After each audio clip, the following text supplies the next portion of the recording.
Welcome once again to the South Shore Method webcast, podcast, everything under one roof. I'm here today to give parents another tip, and this one is going to this is kind of an explanation of what is actually the core of the South Shore Method intervention, which is compassionate detachment, right?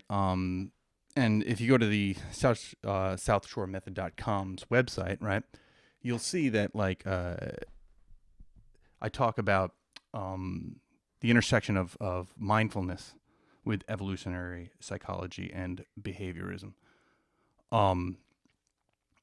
This is a big piece of that, right? The mindfulness aspect of this, right, and of compassionate detachment, which I call COMD, which, writing it will say, but we're going to call it compassionate detachment. But the nickname for it is COMD.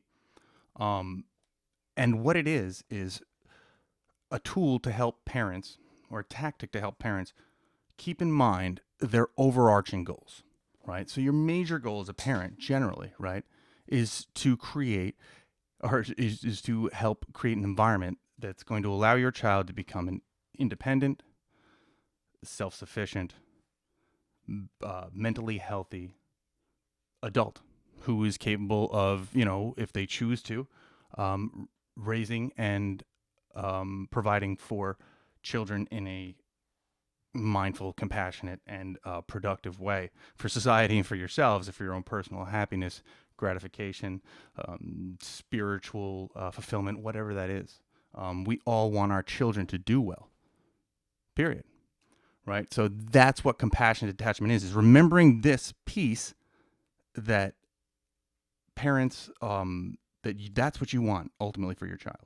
And so in the moment, right, when your child may be acting up, right, and you can't understand why they're doing it, when you're giving them the right incentives, you're being compassionate towards them. You really don't want to hurt them, and you want to make sure that they understand and they're heard as a person, and all of these things, which are all very noble endeavors, right?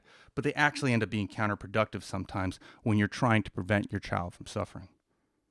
Trying to prevent your child from suffering is not going to happen. So you have to teach your child to learn how to suffer in controlled ways that's going to actually help them suffer less later on in life.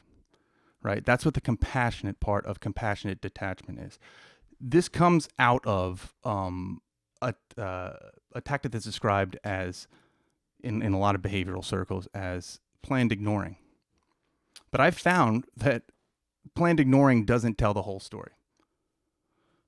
Because ignoring has a negative consequence in almost every use of it, right? There's no positive ignoring. You don't use that word in a positive context. Now, detachment is a little more neutral. It's certainly not a positive word, but it's a neutral word. And so that compassion is, you're having compassion in the compassionate detachment. You're having compassion for the future, the teenage version of your child, or the adult version of your child, or the geriatric, the old person version of your child. That's who you're having compassion for. You're having compassion for your future grandchildren, if that may be the case, right? Or having compassion for, that adult that needs to maintain positive and healthy friendships in the future, right? That are reciprocal, and that provide them with a real sense of community and gratification and fulfillment. So in that moment when your child comes up, and we'll use the iPad again because it's so convenient. And it happens so often, right?